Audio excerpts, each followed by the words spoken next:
বন্ধুরা তোমরা কেমন আছো? আজকে মিনি কিচেনে কি রান্না করলাম বলো তো? আজকে মিনি কিচেনে রান্না করলাম কচুর ডাঁটা। এখানে আমি কচুর ডাঁটা কিছুটা সরু সরু করে কেটে নিয়েছি। এই রান্নাটার জন্য কচুর ডাঁটা না সরু সরু হলেই বেশি খেতে ভালো লাগবে। আর এখানে কি বাটা নিয়ে নিয়েছি বলো তো? কিছুটা পোস্ত, সর্ষে, সাদা সর্ষে আর কিছুটা কাঁচা লঙ্কা বেটে নিয়েছি। চলো তাহলে ভিডিওটা শুরু করা যায়। ভিডিওটা স্কিপ না করে শেষ পর্যন্ত দেখতে থাকো তোমরা। এইদিকে কিন্তু আমি কড়াইতে কিছুটা ভালো করে সরষের তেল গরম করে নিয়েছি। তেলটা গরম হয়ে গেলে তার মধ্যে যে কচুর ডাঁটাগুলো আমি সরু সরু কচুর ডাঁটা কেটে রেখেছিলাম না, সেইগুলো দিয়ে দিলাম। কচুর ডাঁটাগুলো এবার কিছুক্ষণ ভালো করে ভেজে নিতে হবে। তোমরা যদি এখন আমার চ্যানেলটি সাবস্ক্রাইব না করে থাকো, অবশ্যই মনে করে আমার চ্যানেলটি সাবস্ক্রাইব করে দেওয়া। তোমাদের কাছে যদি ভিডিওটা ভালো লাগে তাহলে ভিডিও একটা লাইক করে দিও। পাশে থাকা বেল আইকনটা অবশ্যই মনে করে প্রেস করে রেখো, যাতে আমার পরবর্তী ভিডিওর নোটিফিকেশন সবার আগে তোমার কাছে পৌঁছায়। এই দিকে দেখো কচুর ডাঁটাটা হালকা ভেজে নিয়ে তার মধ্যে দিয়ে দিয়েছি পরিমাণ মতো কিছুটা লবণ আর সঙ্গে দিয়েছি পরিমাণ মতো কিছুটা হলুদ গুঁড়ো। এবার আরও কিছুক্ষণ কচুর ডাঁটাটা ভালো করে ভেজে নেব। আজকে এই রান্নাটার ভেতরে কিন্তু আমি পেঁয়াজ রসুন কিছুই ব্যবহার করবো না, কারণ এটা আমি আজকে নিরামিষ রান্না করবো, তার জন্য আমাদের পেঁয়াজ রসুন কিছুই দেবো না।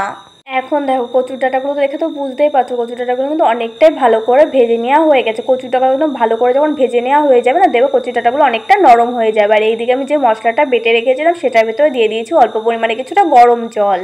পোস্ত, সর্ষে, কাঁচা লঙ্কা এটা তো আমি ভালো করে বেটে রেখেছিলাম। এবার গরম জল দিয়ে দিয়েছি, এটা ভালো করে গুলিয়ে নিলাম। এবার রান্নাটা তুমি যতটা ঝোল রাখবে সেটাই কিন্তু পোস্ত সর্ষেটা সেরকম জল দিয়ে গুলিয়ে নিও।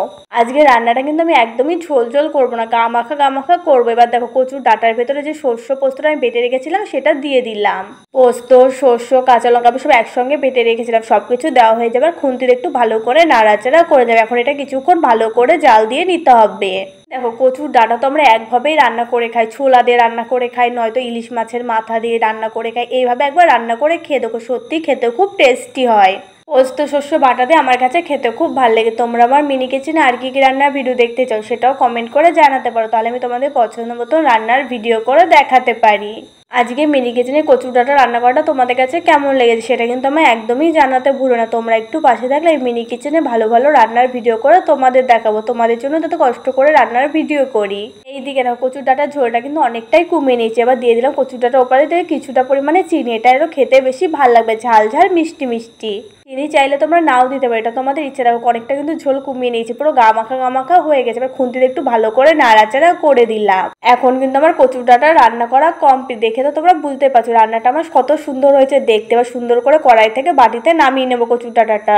এই রেসিপিটা তোমরা না করে খেলে বুঝতেই পারবে না খেতে কতটা টেস্টি হয়েছে। তোমরা কে কে খাবে চলে আসো। ভিডিওটা ভালো লাগলে একটা লাইক করে দিও, মনে করে চ্যানেলটা সাবস্ক্রাইব করে দিও। আজকে তাহলে আসি, দেখা হচ্ছে পরের ভিডিওতে। তোমরা সব ভালো থেকো, সুস্থ থেকো।